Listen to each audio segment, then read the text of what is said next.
तो भी वापस जोड़ देते।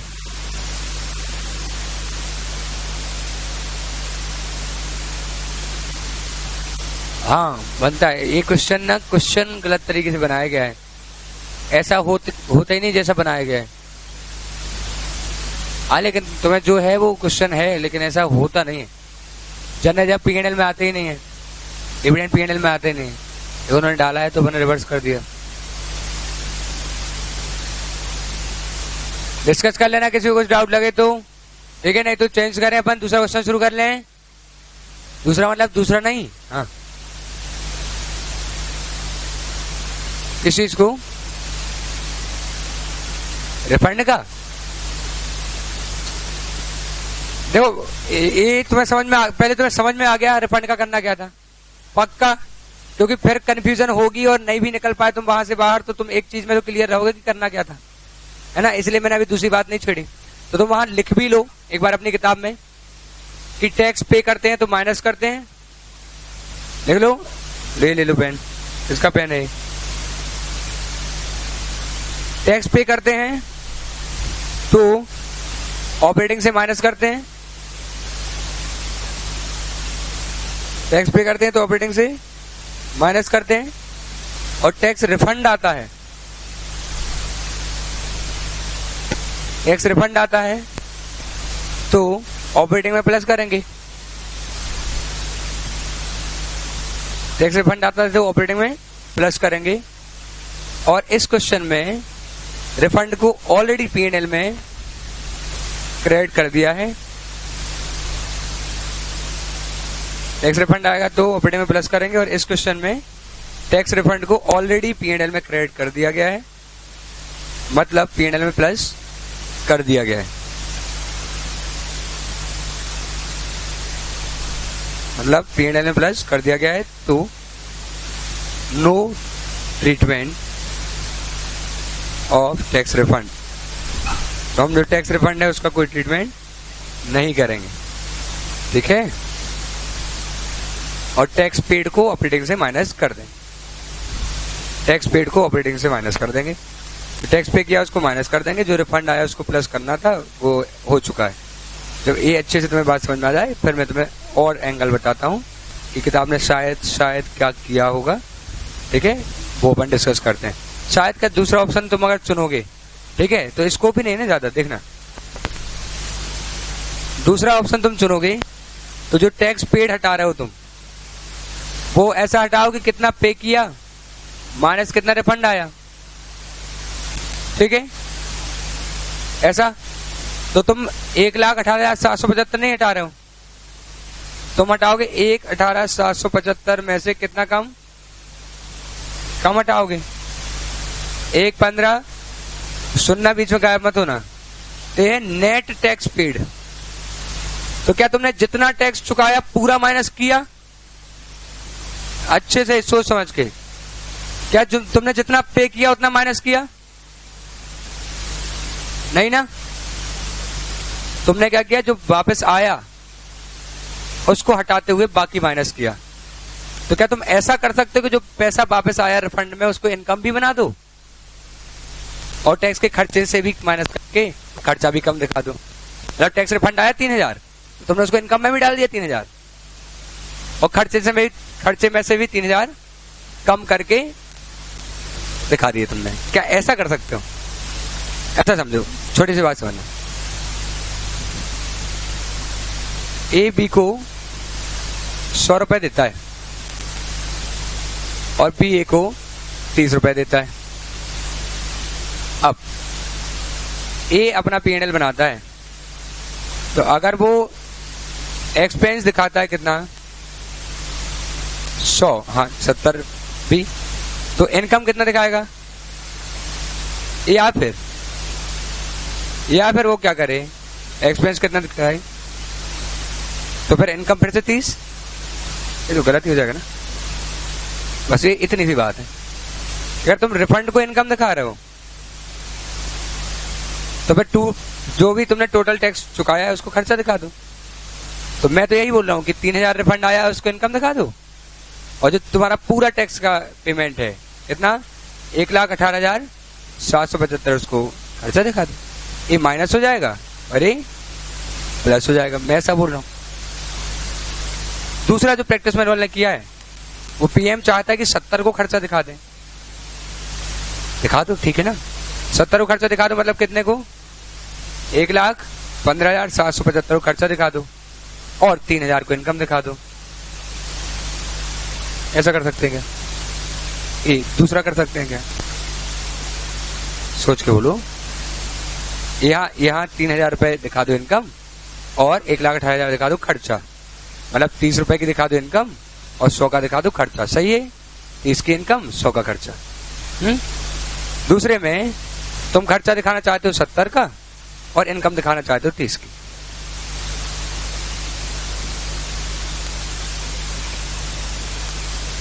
क्या बात कर रहे हो यार, थोड़ा सोच के बोलो। तुम ऐसा भी करते तो मतलब कि 30 का खर्चा, 100 का खर्चा, 30 की इनकम दिखा दो, और चाहे 70 का खर्चा और 30 की इनकम दिखा दो। ऐसा कर सकते हैं। या तो इनकम एक्सपेंस दोनों दिखाओ या नेट दिखाओ। तो अगर तुम नेट दिखाना चाहते हो 1,15,775, तो क्या 3,000 तुम इनफ्लो में दिखा सकते हो? दिखा सकते हो क्या? फिर 3,000 इनफ्लो में गलती हो जाएगा। लेकिन हमारे पीएनएल में तो 3,000 ऑलरेडी जुड़ा हुआ है, इसलिए हम तुम्हें सरल तरीका बता रहा हूं मैं तुम्हें कि 3,000 ऑलरेडी जुड़ा हुआ है, तो माइनस कितना कर दो?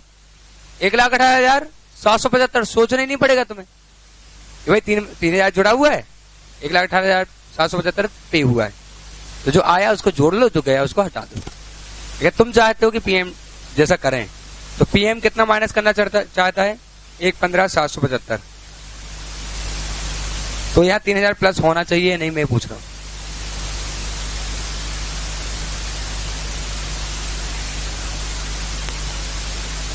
मैं तो ये पूछ रहा हूं कि अगर तुम 70 रुपए का खर्चा दिखाते हो, क्या 30 की इनकम दिखा सकते हो? तो तुम वही तो कर रहे हो, 70 का खर्चा दिखा रहे हो तुम, और तुम 30 की इनकम दिखाना चाह रहे हो, तो क्या ये दिखेगी? और ये तो ऑलरेडी पीएनएल में जुड़ी हुई है, तो तुम्हें यहां से क्या करना पड़ेगा? 3,000 को माइनस करना पड़ेगा। तो तुम्हें क्या करना पड़ेगा? यहां से 3,000 माइनस करना पड़ेगा, और फिर यहां से भी तुम्हें 3,000 अंदर के ब्रैकेट से माइनस करना पड़ेगा। तो यहाँ पर आएगा 1,15,775 और 3,000 ऊपर से माइनस होगा, और तुम्हें लगेगा यहां से भी माइनस कर दिया और यहां से भी माइनस कर दिया। तुम ढंग से समझो, यहां से माइनस कर दिया तो यहां जितना माइनस करने वाले थे उससे 3,000 कम करके बाकी माइनस कर रहे हैं हम यहाँ पे।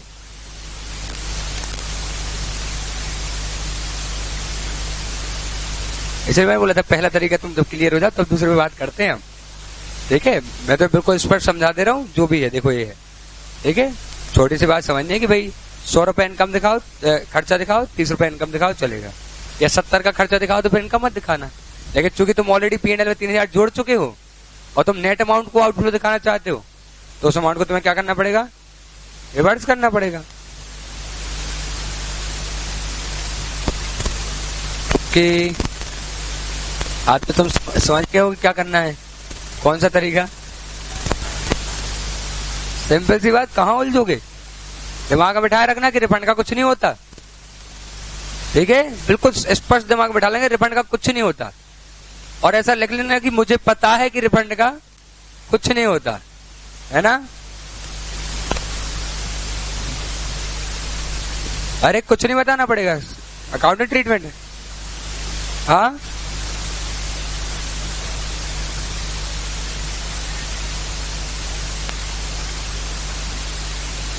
मैं अपने नंबर बता दूंगा, तुम अकाउंट पढ़ना छोड़ दो।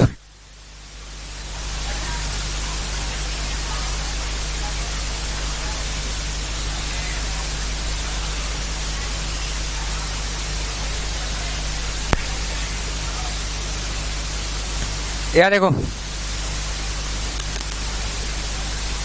क्लियर है? ठीक है, अपन अगला क्वेश्चन करते हैं। अपन कॉन्सेप्ट समझ लेते हैं कुछ। हाँ, अगर अकाउंट में डाल दे तो अपने आप ट्रीटमेंट हो जाएगा उसका।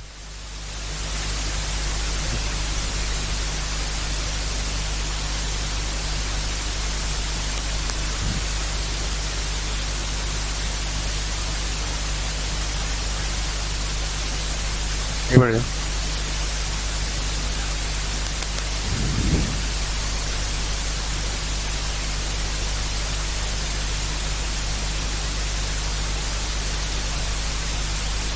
ये हमने निकाला ना, दिया नहीं गया था ना ये। और फिर ये दिया गया था, ठीक है।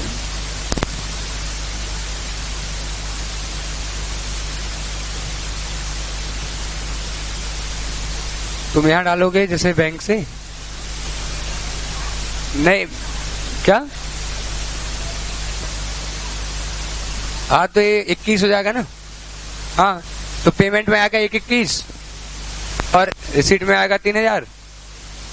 तो फिर तुम्हें मतलब उसका इफेक्ट और ध्यान से देना, मैं तो कॉपी में समझा दूंगा, सब ऑलरेडी कंफ्यूज हो गए। वैसे किया है प्रैक्टिस में, ने ऐसा तो नहीं किया? ऐसा किया क्या तुमने? किया है ना, ठीक है। नहीं कर तो कैसे भी सकते, अब 2 बता चुका हूं मैं, तीसरे तक जाते जाते तुम बोलोगे रहने तो सर। चलो अपन थोड़ा और पढ़ लेते हैं, कुछ अच्छी बात है।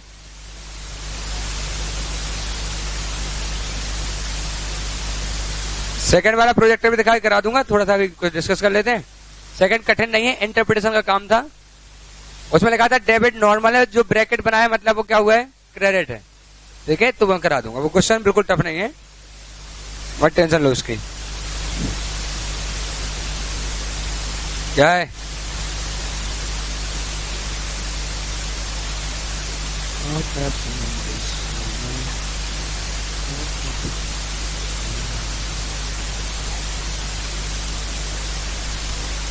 हाँ,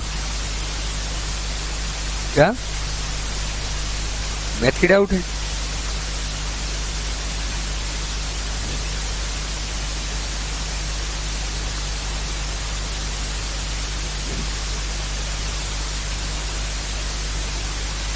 हमने क्वेश्चन नंबर 8 किया क्या? नहीं किया? कर लेते हैं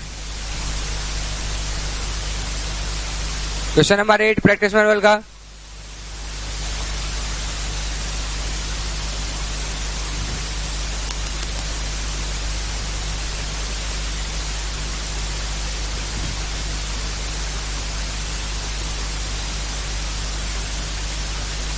हाँ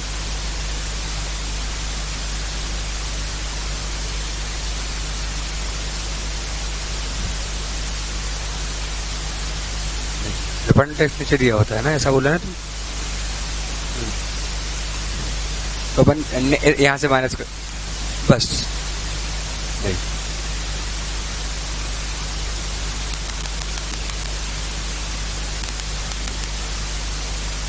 फिर तुम यही कर रहे हो कि ऑपरेटर में प्लस कर रहे हो, यहां से माइनस भी कर रहे हो, फिर यही तो हो रहा है। नेट दे रहे हो ना, तो फिर प्लस कैसे हो? चलो क्वेश्चन नंबर 8 देखो ध्यान से, है ना, होश में सारे लोग, तुम्ही को करना है अभी। The following figures have been extracted from the books of X Limited for the year ending on 31st March 2015. You are required to prepare a cash flow statement. तुम्हें कैश फ्लो स्टेटमेंट बनाना है। Net profit before taking into account income tax का effect देने से पहले, and income from law suits but after taking into account the following item was 20 lakh. फिर से देखना, net profit है before taking into account income tax को ध्यान रखे बिना, मतलब इनकम टैक्स हटा है या नहीं हटा। And income from law suit, कोई इनकम हुई है, हमने किसी पे मुकदमा दायर किया था, उससे कोई इनकम हुई है, उसको भी ध्यान नहीं रखा अभी, मतलब वो इसमें अभी जुड़ा हुआ नहीं है ना। अपने इस केस में जुड़ा हुआ था 1 लाख एक्स्ट्राऑर्डिनरी आइटम, इसमें अभी जुड़ा हुआ नहीं है, तो इसमें जो कैश फ्लो निकलेगा वो बिफोर एक्स्ट्राऑर्डिनरी आइटम ही निकलेगा, और बाद में हम क्या करेंगे, एक्स्ट्राऑर्डिनरी को जोड़ देंगे, तो निकल आएगा cash flow after extraordinary item. समझना, थोड़ा होश में, है ना, नींद में मत रहना, जो पूछो जैसा दिक्कत आए डिस्कस करो, है ना, लेकिन बस ये चीजें ज्यादा बार डिस्कस नहीं होंगी इसलिए करो। देखो ऐसा रहता है, मैंने जैसे कैश फ्लो पढ़ा था तो मैंने 25 दिन पढ़ा था, तुम पढ़ते हो 7 से 8 दिन, कितना बताएं क्या समझाएं, बहुत सारी चीजें छूटती हैं, तो कॉन्सेप्चुअली एरर भी लग सकती है तुम्हें, लेकिन वो टाइम की कमी है। इसलिए बोलता हूँ कि जितना पूछ सको पूछो, क्योंकि ये छोटे चैप्टर नहीं है, बहुत बड़े चैप्टर हैं, डिस्कशन बहुत लंबा जाता है, तब जाके तुम्हें एक एक बात एकदम क्लियर हो पाती है। अब जैसे मैंने तुम्हें बताया था कि मैंने अभी तक तुम्हें ये तक नहीं बताया कि ट्रेड पेबल बढ़ जाते हैं तो हम प्लस क्यों करते हैं, देखिए बिल्कुल जरा सी बात है, 1 मिनट लगना है मुझे और मैं समझाऊंगा ही, लेकिन इसको मैं सही समय समझा सकता था, लेकिन केवल इसलिए कि चलो क्वेश्चन करा देता हूँ, ज्यादा लंबा खिंच रहा है चैप्टर, नहीं हो पाती चाहिए, क्योंकि तुम क्रैश बैच का पार्ट हो। तो तुम्हारी रिस्पॉन्सिबिलिटी बन रही कि जहां भी डाउट लगे अच्छे से पूछो, ठीक है। मैं ऐसा तो बिल्कुल कभी नहीं करूंगा कि तुम पूछो और मैं बोलूँ नहीं क्रैश बैच में बैठे हो, मैं नहीं बताऊंगा। उससे ज्यादा तो मैं वैसे ही बताता हूँ, मुझे जितना बताना चाहिए, ठीक है। तो तुम बिल्कुल पूछो, लेकिन तुम्हारे पार्ट पे है कि यार सीखना है तो, है ना, अदरवाइज उतना नहीं कवर कर सकते हम इतने कम दिनों में। देखो नेट प्रॉफिट दिया गया, उन्होंने बोला इनकम टैक्स का कुछ नहीं हुआ है अभी, और एक कोई मुकदमा हुआ था जिससे हमें इनकम हुई, उन्होंने साफ साफ बोला इनकम फ्रॉम लॉसूट, ठीक है। सोचने वाली बात नहीं कि गया होगा पैसा, आया होगा, क्या हुआ होगा, आया होगा। क्या ये 20 लाख में जुड़ा हुआ है वो, नहीं। तो ये हो गया हमारा cash flow before extraordinary item. बस एंड में हम क्या करेंगे, लॉसूट से जो पैसा आएगा वो जोड़ देंगे, तो आ जाएगा cash flow after extraordinary item. 20 lakh दिया गया है जिसमें ये सब हो चुका है, फिक्स एसेट पे 5 लाख का डेप्रिसिएशन लग चुका है। Discount on issue of debenture right of किया गया है 30,000। बताओ डेप्रिसिएशन का क्या करेंगे, जोड़ देंगे। डिस्काउंट इश्यू ऑफ डिवेंचर क्या करेंगे, ऐड करेंगे। इंटरेस्ट ऑन डिवेंचर पे किया गया है 3.5 लाख, क्या करेंगे, ऐड करेंगे। और आउटस्टैंडिंग तो तुम्हें मिलेगा ही नहीं, मैंने बताया था आउटस्टैंडिंग इंटरेस्ट तो मिल ही नहीं सकता। Book value of investment 3 lakh है, जिसको सेल किया गया है 3,20,000 पे। ऑपरेटिंग में क्या होगा, कितना, माइनस 20। इन्वेस्टिंग में क्या होगा, कितना, 320, ठीक है। 320 प्लस हो जाएगा, ठीक है। इंटरेस्ट रिसीव्ड ऑन इन्वेस्टमेंट कितना है, 60,000। 60,000 का इंटरेस्ट रिसीव हुआ है किस पे, इन्वेस्टमेंट पे, ओके। क्या होगा इसका, ऑपरेटिंग में माइनस और इन्वेस्टिंग में प्लस, ओके। फिर लिखा है compensation received 90,000 by company in suit file. ये सब हम क्या करेंगे, सबसे आखिरी में क्या करेंगे, ऐड करेंगे। तो तुम एक्स्ट्रा ऑर्डिनरी को ऐसे रट मत लेना कि पहले प्लस करते फिर माइनस करते, ऐसा कुछ नहीं है। तुम्हें समझना है कि हुआ क्या है, तो जो अगर कुछ हो गया है तो उसके इफेक्ट को रिवर्स कर देना ताकि उसका असर दिए बिना आ जाए, जो हो चुका है उसके इफेक्ट को रिवर्स करना, और एंड में वो कर देना जिस चीज में पैसे आए हों या गए हों। अगर ना पैसे आए हो ना गए हो, जैसे लॉस बाय फायर हुआ हो बस 1 लाख का, तो P&L से हट गया होगा, तो उसको हम प्लस कर दो। अब कोई इफेक्ट हुआ या नहीं, नहीं। अब बताओ पैसे आए हैं क्या, पैसे गए हैं क्या, कुछ नहीं होगा, खत्म बात। क्योंकि कैश फ्लो हुआ ही नहीं था तो माइनस कर चुके, इसलिए हमने क्या कर दिया, प्लस कर दिया। तो थोड़ा सा ध्यान से समझ के करना है, ठीक है। आगे लिखा है income tax paid during the year है 10,50,000, 10,50,000 का इनकम टैक्स पे किया गया है, तो क्या करेंगे, इसको हम माइनस करेंगे, है ना। और 15,000 10% preference of 100 each were redeemed on 31 March 2015 at a premium of 5%। 15,000 debenture 100 वाले 5% के प्रीमियम पर रिडीम हुए, ठीक है। कितना रुपए का आउटफ्लो हुआ,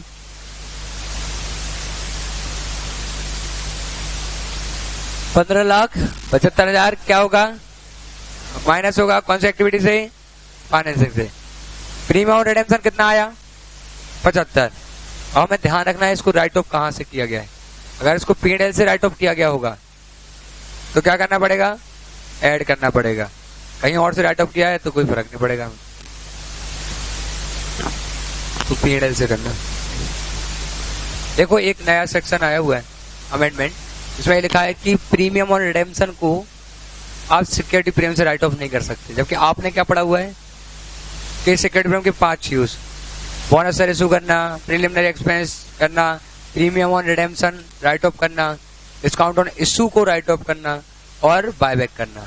तो उन्होंने बोला है कि प्रीमियम और रिडेम्पशन के लिए आप सिक्योरिटी प्रीमियम का यूज नहीं कर सकते। अगर आपकी कंपनी लिस्टेड है तो वो सिक्योरिटी प्रीमियम के पैसों से प्रीमियम और रिडेम्पशन को राइट ऑफ नहीं कर सकते, ठीक है। ये नया सेक्शन है एक, इतना भी नया नहीं, 2016 में आया था जुलाई में नोटिफिकेशन, ठीक है। तो ये एप्लीकेबल है, लेकिन हमें कहीं समझ में आता नहीं क्योंकि हमें ऐसी जरूरत नहीं पड़ी, ठीक है। 15,000 प्रेफरेंस शेयर हैं जिनको 105 के हिसाब से 15,75,000 में राइट ऑफ किया गया। और the company issued 50,000 equity share of 10 each at premium of 20% on 2 April. Company ने क्या किया, इक्विटी शेयर इशू किए हैं 50,000 10 रुपए वाले। तो कितनी फेस वैल्यू के इक्विटी शेयर इशू हुए हैं? तो 5 लाख के टोटल नॉमिनल वैल्यू के इक्विटी शेयर इशू हो गए हैं। ठीक है, 20% के प्रीमियम पर कितने पैसे आए? तो 6 लाख रुपए आए और 15,75,000 गए। और दूसरी सोचने वाली बात यह है कि 1 लाख का प्रीमियम आया और 75,000 का प्रीमियम गया। और अगर हम पुराना प्रोविजन लगाएं इस पे, क्योंकि क्वेश्चन 2015 का है, तो जब ये क्वेश्चन सॉल्व किया गया होगा तब तक प्रीमियम से प्रीमियम को राइट ऑफ किया जा सकता था। जो 1 लाख का प्रीमियम आया होगा उसी से 75,000 का प्रीमियम राइट ऑफ हो गया होगा। मैं ऐसा क्यों बता रहा हूं? अगर आज का प्रोविजन लगाया जाए तो 1 लाख से 75,000 राइट ऑफ हो नहीं पाएगा। तो वो कहां से राइट ऑफ होगा? P&L से। तो हमें P&L में क्या करना पड़ेगा? एड बैक करना पड़ेगा, है ना।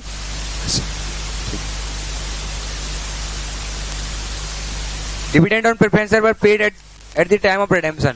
रिडेम्पशन के समय प्रेफरेंस शेयर पर क्या दिया गया? प्रीमियम दिया गया, वो दिया गया डिविडेंड। कितना? 15,000 थे, 100 वाले 15 लाख के थे, रेट दी गई होगी ना। कितना? 1,50,000।